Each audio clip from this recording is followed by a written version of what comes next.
Welcome to the Visu.news podcast, and I'm Zach D. Roberts, and this week I'm chatting with Huffington Post reporter and author of a new book on the Proud Boys, Andy Campbell. Much of the American public first learned of the right-wing hate group, the Proud Boys, after the infamous presidential debate between Donald Trump and Joe Biden, in which Trump ordered them to stand back and stand by. But they were terrorizing communities for years before that. Andy Campbell is one of the few reporters who had been covering the Proud Boys from day one. In his superb new book, We Are Proud Boys, How a Right-Wing Street Gang Ushered in a New Era of American Extremism, Campbell lays out everything you need to know about the gang that helped organize a coup attempt in Washington, D.C. on January 6. Campbell started out at Huffington Post as a crime reporter. He moved to politics in 2016. As with many journalists covering Trump, his job shifted into covering far-right extremism. He told me the Proud Boys stuck out from the beginning as something more concerning than the other guys. He was right, of course, and unlike a lot of the media in those days, he covered them with skepticism that they deserved. Generous media profiles of the Proud Boys' cool hipster co-founder Gavin McInnes, who also co-founded Vice magazine, made the rounds on the internet. Many journalists allowed him to promote the gang on their airwaves and websites as a drinking club with a patriotism problem. Unfortunately for the nation, these profiles ignored his regular calls for violence along the way, something that We Are Proud Boys documents extensively.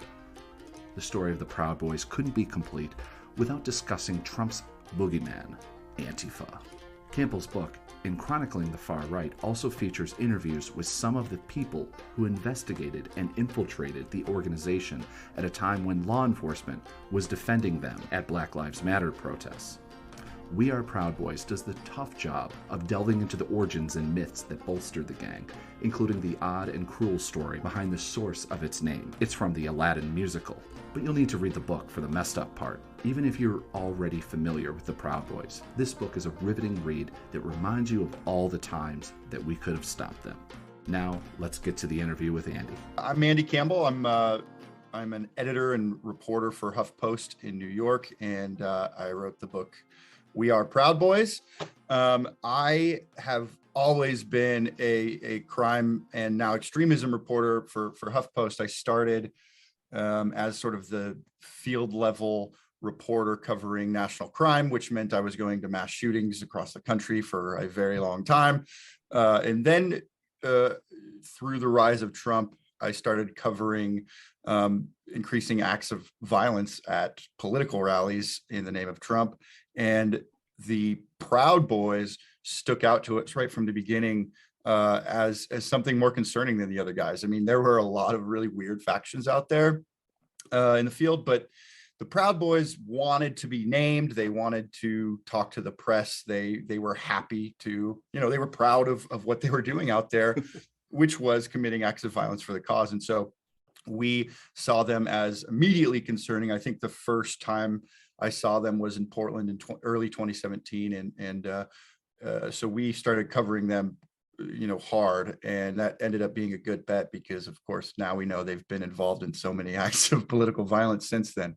Yeah, I know. No, that's the long. It's especially during the start of the Trump administration, it was kind of hard to figure out like who was going to, like, what was a serious group to follow. Like I didn't take the Q world all that seriously until like to be fair to myself, or not fair to myself, way too late. It's like, this is ridiculous. Coverage wise, it is a total crapshoot. And, Unite the Right was one of those things where it was like locals certainly knew at the time what was coming and they were preparing for it and they were screaming from the hilltops, but so were locals in so many other jurisdictions where extremists were coming to town. And so me and Chris Mathias, my colleague, just happened to be there because we were covering all events. And I know that a lot of people missed that one because they're like, this one's going to fizzle out like all the other ones do. But no, it's just, It's totally random what ends up working out. Yeah, no, I was there for that one. So that was, so before we get into it, treat me like I've been living in a bunker, surviving on food buckets for the last 5 years. Who are the Proud Boys? Yeah, the Proud Boys are a far-right extremist group who were built on the the call-in show of Gavin McInnes, who's also the co-founder of Vice.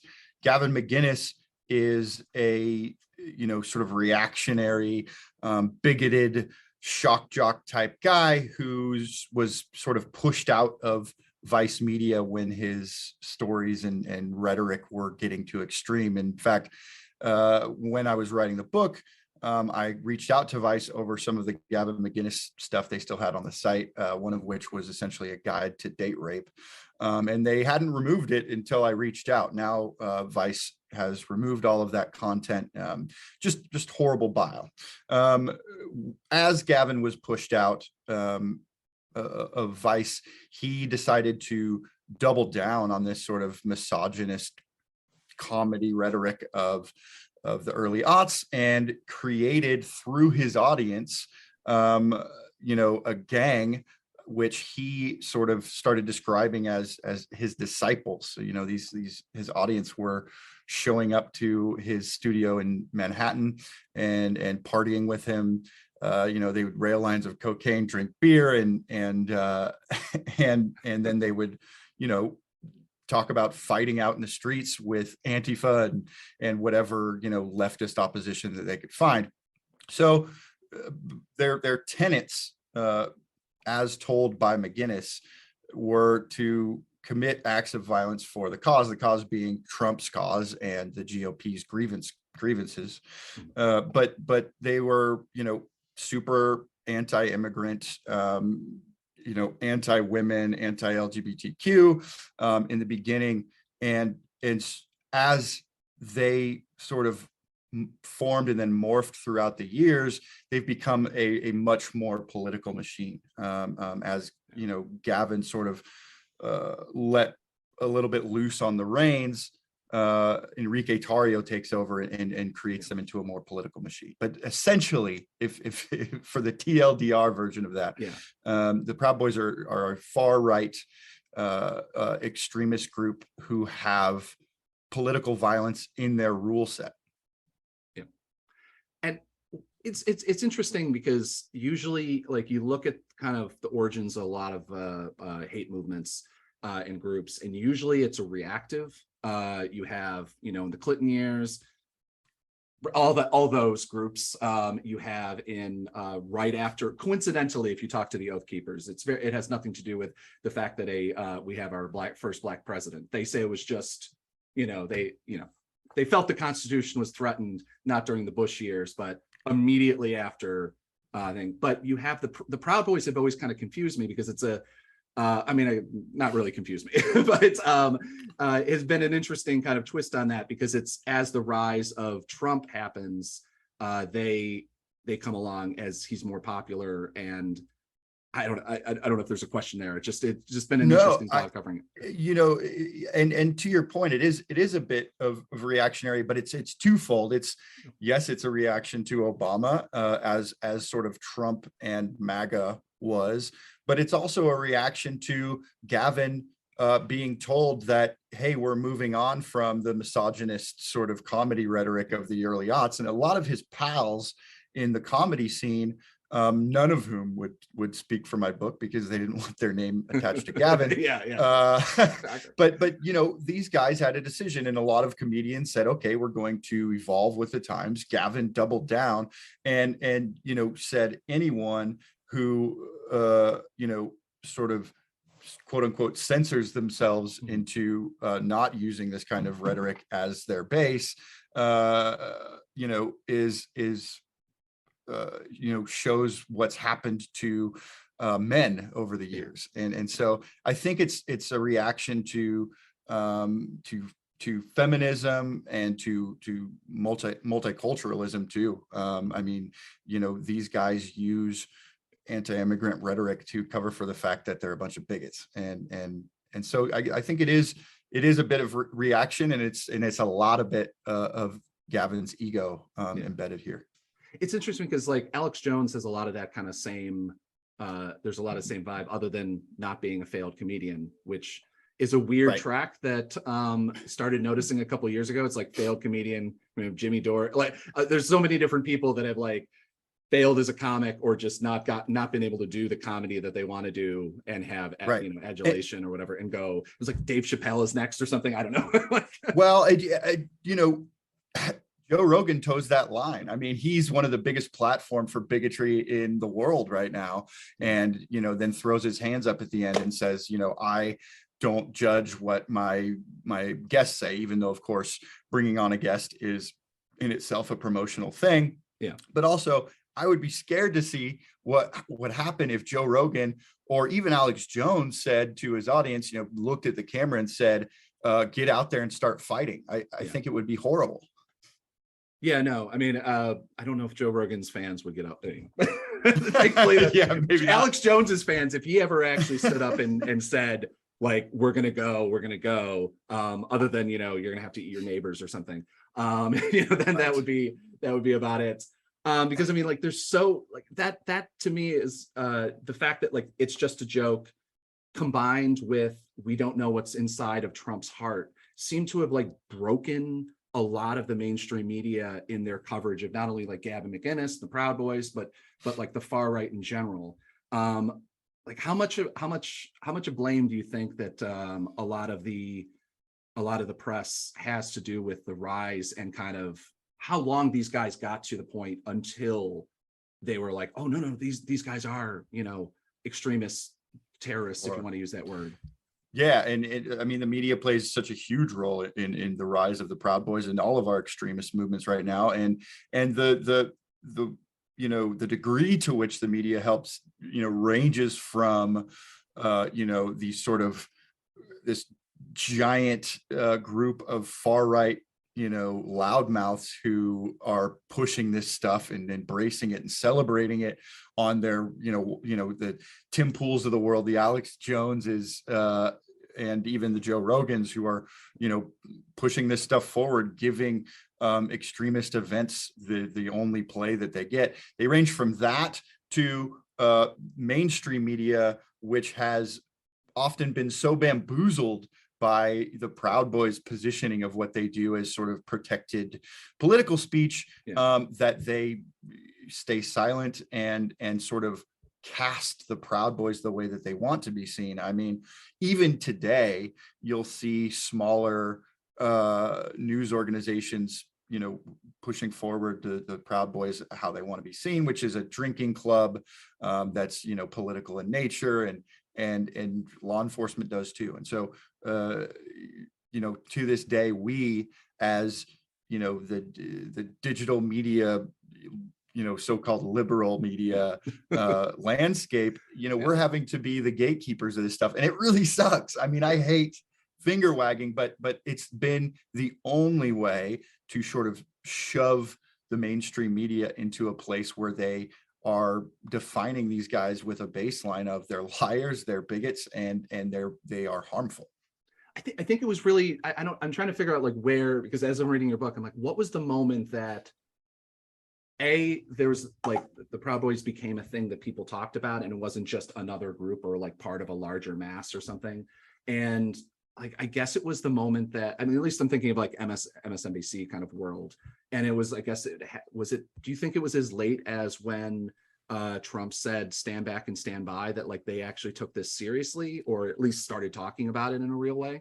Outside of, there are, I always want to give credit where credit's due. There's great people at NBC News doing good coverage, and there's exceptions all along the way. So, sure. But absolutely. And I would say that, the law enforcement and media started to take notice after the GOP club attack in Manhattan on 2018. I wouldn't say that everyone did a great job after that, but certainly after that GOP club attack, they go, oh, these guys are fighting in political strongholds. That same weekend, they had one of their most violent events in Portland, and so they did this sort of cross country weekend of violence, and people started to take notice.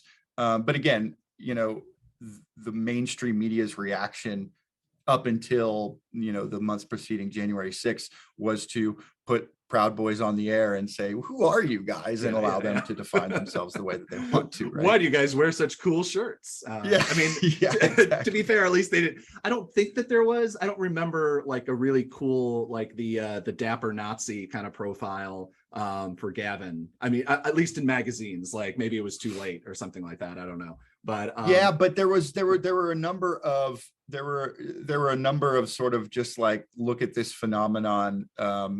The ABC News one, which I covered in the book, was a huge one, where they sort of, put Proud Boys in front of the camera, allow them to lie and say, we're just a political group, Antifa is bad, and we're the only ones out here to stop them. Those kinds of profiles happened all the time.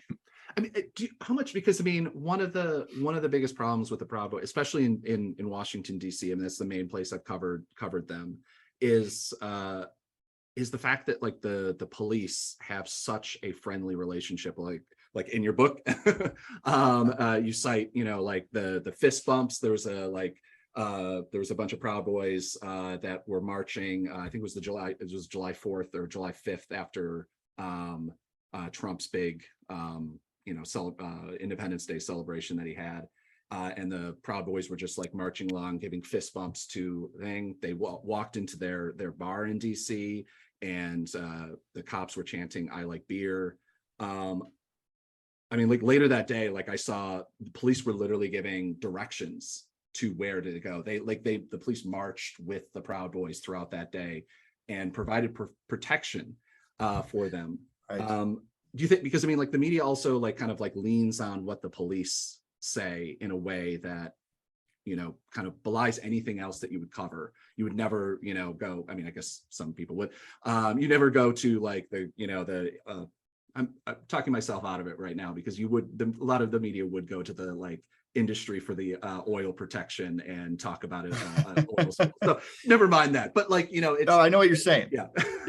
You're speaking to this whole ecosystem. And that's why the difficulty of writing this book is that it's not just, a history of the rise of the Proud Boys, but it's also a primer on this entire ecosystem and how we cover it in the way that we've changed our coverage over the last few years. And certainly newsrooms across the country are having new conversations about how to cover the police, whether you take police reports at their word. And increasingly the answer is no, because the police lie too, for their own, gains. And certainly we've seen that there are, members of the military in the Proud Boys, members of the police in the Proud Boys. I think there were several Proud Boy police officers at January 6th. And on top of that, there are day-to-day interactions between police and Proud Boys at events. Like you said, the fist bumps, the hanging out, the giving directions, the escorting them in Portland, which they've done a number of times, which whether the police there believe that they're friendly with them or not, the people on the other side, who are generally just locals protesting the extremists in town, are looking at that and going, whose side are you on? And time and time again, we've seen that, police will stand with the Proud Boys, who, by the way, are at the police's backs, with pro-police messaging on their flags and chants. And, part of their tactic is to side with the police there and show them, hey, we're on your side. All of that taken together, has led to time and time again, the police standing with the Proud Boys at their backs, and the locals and activists and protesters at their front shooting munitions into crowds. And it's been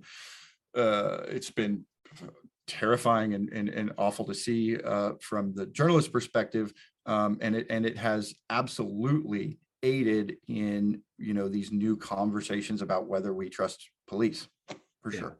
And it's kind of early on, people were, I think, really, like I've always reported, like the fact that the police have, again, it's like where the police find the threat is where they're going to face. Like they're never going to turn their backs on anti-fascist protesters, never going to do that. They always have their back to that. And it's And it's just something that it's surprised me how long it's taken kind of the general, and I don't actually know if it's changed dramatically in the general population, is that worrying of that connection. When you literally show photos of police officers in full kit facing away with Proud Boys, like yelling or screaming, with sometimes with weapons of different kinds, shields and batons or whatever they're going to use, and facing the opposite direction. And you try to kind of go, this is something we need to worry about, whether or not you support police, whether you back the blue, whether or not this is a extremist gang that the police are protecting, not just escorting, like sometimes keeping people separate, fine, but like literally protecting.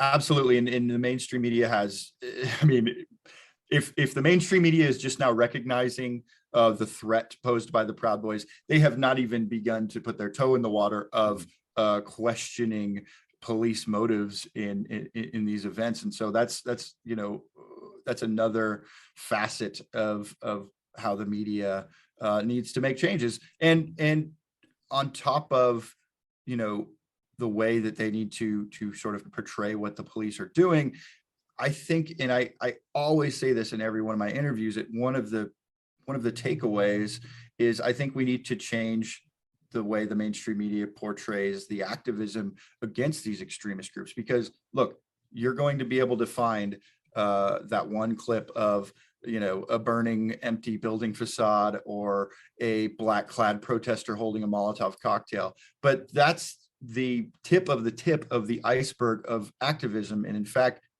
activists were the ones who came up with hundreds of dossiers on January 6th defendants, which the Justice Department has used to lead to hundreds of prosecutions.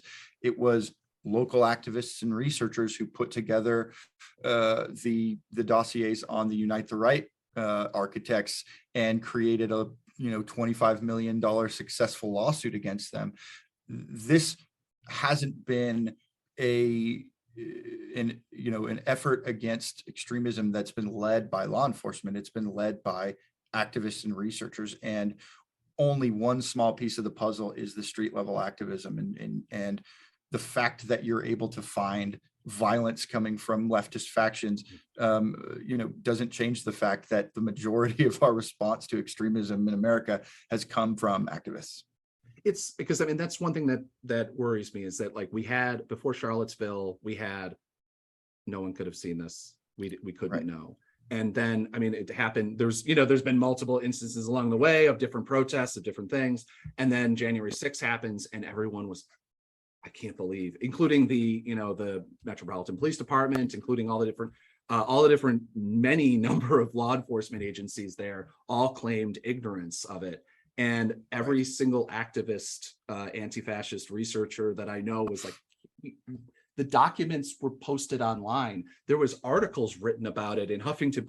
There was, everywhere. And do you think that there's a point that do you think that January 6th changed things enough that like next January 6th in 2024 or something like that, that maybe we'll be able to get, politicians and leadership to pay attention?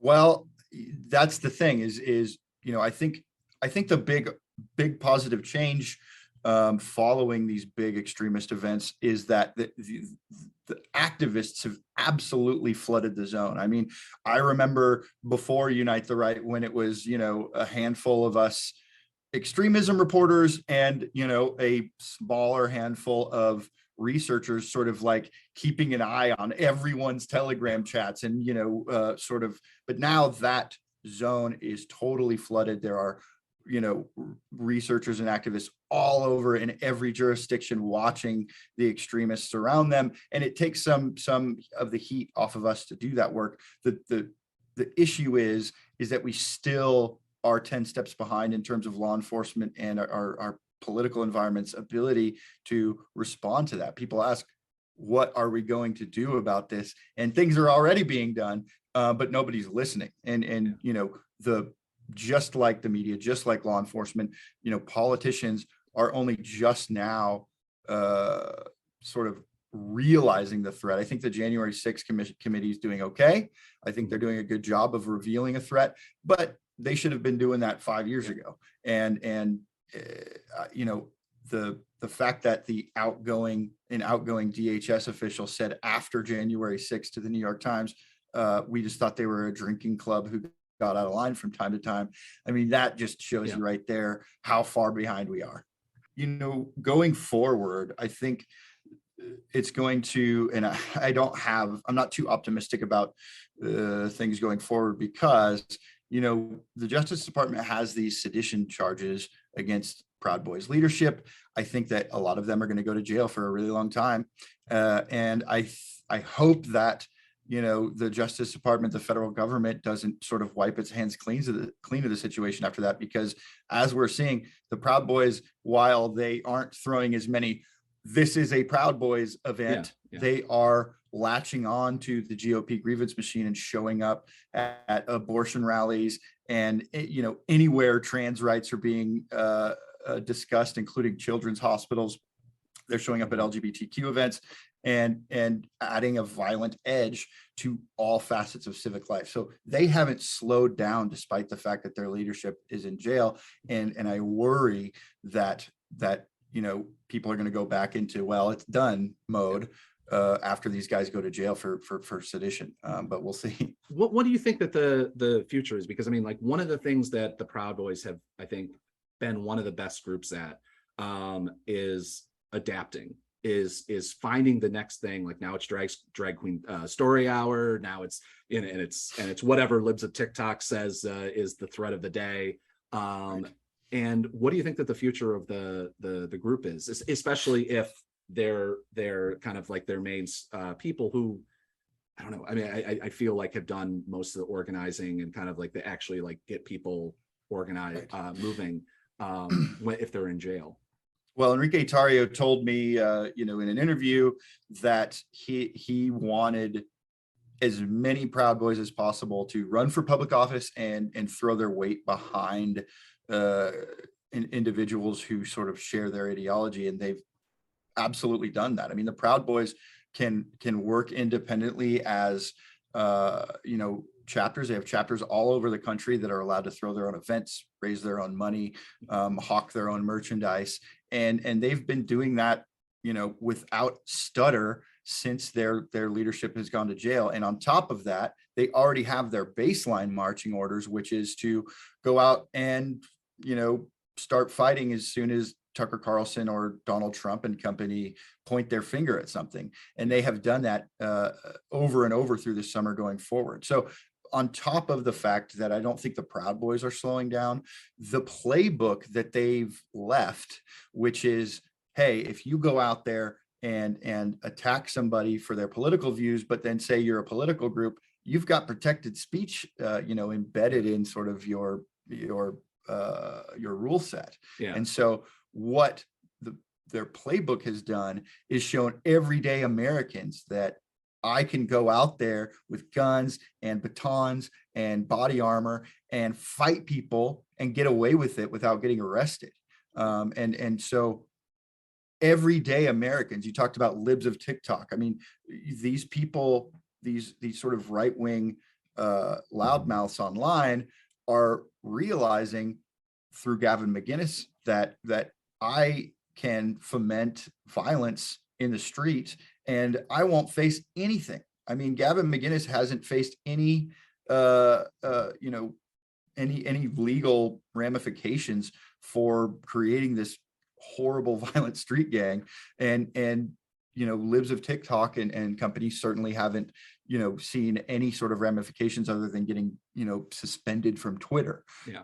And which actually nowadays actually is weird. Like, it seemed for certain groups, like it seemed to like dent Trump a little bit, but like now I think that there's starting to be another place they can go, whether it be Telegram, whether it be Rumble or whatever else. There's other places like they can almost find a more concentrated, like, deplatforming is still working, but it's still, yeah.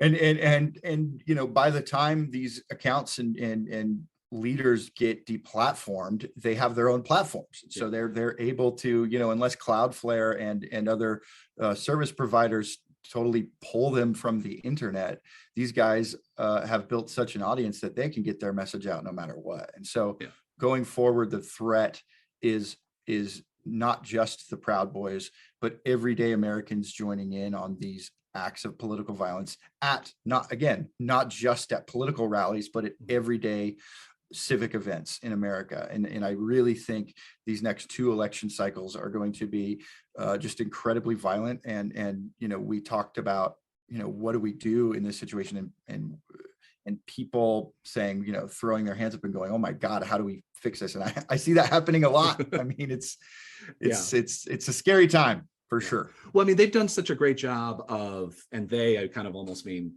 a very vast, like 60% of society of just Antifa is a dirty word. Antifa is an equivalent to Proud Boys in a lot of, even in on MSNBC or something like that. CNN, like they'll be said in the same sentence as if they are 2 equals.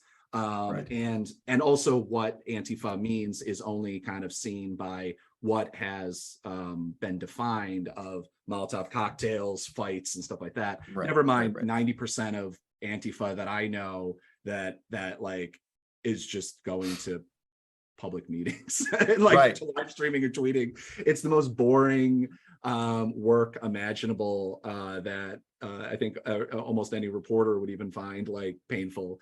Totally. But they're in a lot of ways they're doing that work. And to your point, when first of all, the first thing that I say when somebody says, what about Antifa? A lot of people ask that as an earnest question because they are peppered with those images of burning buildings and Molotov cocktails, most of which are a handful of images from years ago, replayed on repeat until, it looks like every American city's on fire. But what I tell people when they ask, what about Antifa? First off, the numbers just don't show. I mean, we have seen a historic landslide of far-right extremist violence and murder over the last 10 and 20 years. And the numbers have not played out that way on the left. And so that's the baseline, right? And to your point, that on top of that, the majority of anti-fascist research and activism happens online. It happens, in infiltrations. They're going into Telegram groups and, creating dossiers on all these different members. And then when something bad happens, all of the information comes to light, it is the far right who are committing the violence. It is the far right who are getting arrested, even if they are in jurisdictions where law enforcement is, sort of more on their side because they're the ones committing the violence. Yeah. And when the right points to something like the 2020 BLM rallies, they invoke this image of cities on fire when the Wall Street Journal did used Harvard professors to study every single rally that happened. And I think it was something like 97.7% of all the rallies, there were no injuries and there were no property destruction calls into the police at all. So 97.7% of these events were incredibly peaceful. And the right uses the images from that, 1% where, an empty building caught fire by somebody who doesn't even consider themselves an anti-fascist. Yeah. And that is the image of the day. You don't know how many times I've been told that Minneapolis and Portland just are gone. They're burned. Right. Like I was just like, I remember going and covering because I spent like a week in Minneapolis during those protests, and then I came back to DC. I'm trying to remember what protest I covered. I think I came back to Syracuse, New York, where I was living at the time, and covered I think it was an anti-vax rally, and they were like, well, Minneapolis is just burned down to the ground, and I'm like, no, it's not. I was just there. They flew out of the airport. They still have the airport working and everything. Right. Well, and on the contrary, in Portland, people think it's burned down because of Antifa and the BLM rallies. Well, in reality, Portland has been totally overtaken by the Proud Boys and their sister group Patriot Prayer. Yeah. And the government has done little or nothing to thwart them. And they still, give them permits for their rallies, despite the fact that they've only come to commit acts of violence against protesters. And so if there is an argument to be made that these cities are losing ground, it's not against Antifa, it's against the far right. Yeah, Antifa really rarely just shows up and has a violent protest amongst themselves. Very rarely are the far right responding to an Antifa rally, right? Yeah. It's always the other way around. Yeah. Well, do you last question, do you think that is there I want to make the joke about Gavin McInnes supposedly being hauled off in handcuffs while on air, but I'm not. I think it's I've been on 3 weeks of vacation, which has been fantastic as I sort of get ready to launch this book. So I haven't personally looked into it, but I can only assume that Gavin McInnes himself is on vacation and used that as a way to get some clicks while he prepared to have a little break. I mean, the point is that he's a liar, and if there's any surprise with that thing, it's that he hasn't gotten questioned by the FBI in the first place, because he has admitted on his show following January 6th that he's still advising the Proud Boys, and I can imagine what his phone and computer contain. I mean, he's still making calls. He says it, and so the only surprise there is he hasn't been raided yet.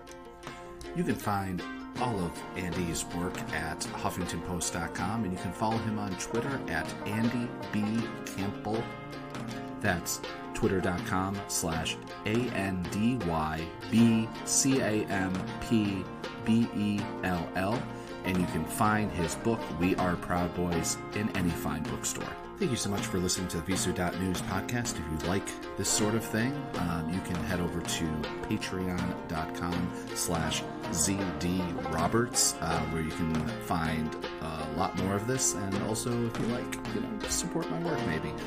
You can also go to Visu.news for photos and investigative journalism on this topic. And you can find me at twitter.com/ZDRoberts.